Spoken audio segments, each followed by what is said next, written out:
तू सुमिरन करे राधे राधे, तेरे कष्ट सभी मिट जाएंगे। जय श्री कृष्ण। राधे राधे।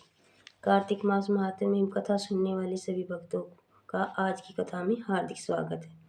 भगवान श्री कृष्ण और राधा रानी की कृपा आप सब पर बनी रहे, आपके परिवार पर सदा बनी रहे। आज हम सुनने वाले कार्तिक मास महात्म्य का 15वां अध्याय। तदंतर विष्णु भगवान की माया से मोहित होकर जलंधर ने राहु को अपना दूत बनाकर महादेव जी के पास भेजा।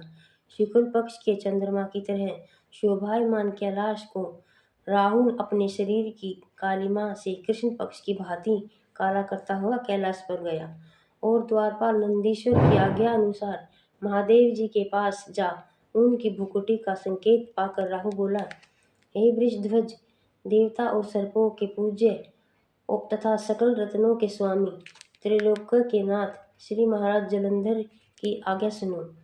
भयानक शमशान में निवास करने वाला हड्डियों को धारण करने वाला, हमेशा नंगा रहने वाला प्राणी पार्वती जैसी रूपवती को अपनी स्त्री कैसे बनाएगा। मैं सब रत्नों का स्वामी हूँ। पार्वती भी स्त्रियों में एक रत्न है, अतः यह मेरी स्त्री होने के योग्य है। यह तुम्हारे जैसे भिक्षु के योग्य नहीं है। नारद जी ने कहा, राहु इस प्रकार कह ही रहा था कि इतने में शंकर के भू से वज्र के समान गरजता हुआ एक भयंकर पुरुष उत्पन्न हुआ, जिसका सिंह के समान बार बार मुख लपलपा रहा था, जिसके नेत्रों से भयानक अग्निज्वाला निकल रही थी और केश खड़े हो रहे थे। अत्यंत दुर्बल शरीर था। वह दूसरे नरसिंह के समान प्रतीत हो रहा था।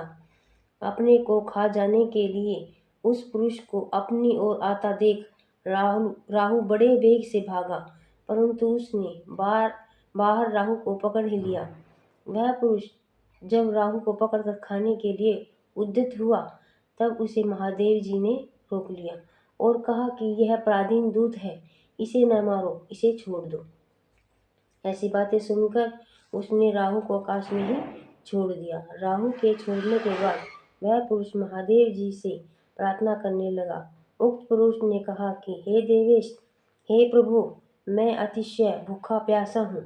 मुझे भूख अत्यंत कष्ट दे रही है। आप आज्ञा दें, मैं क्या खाऊं। शिव जी ने कहा, शीघ्र अपने हाथ पैर का मांस खाओ।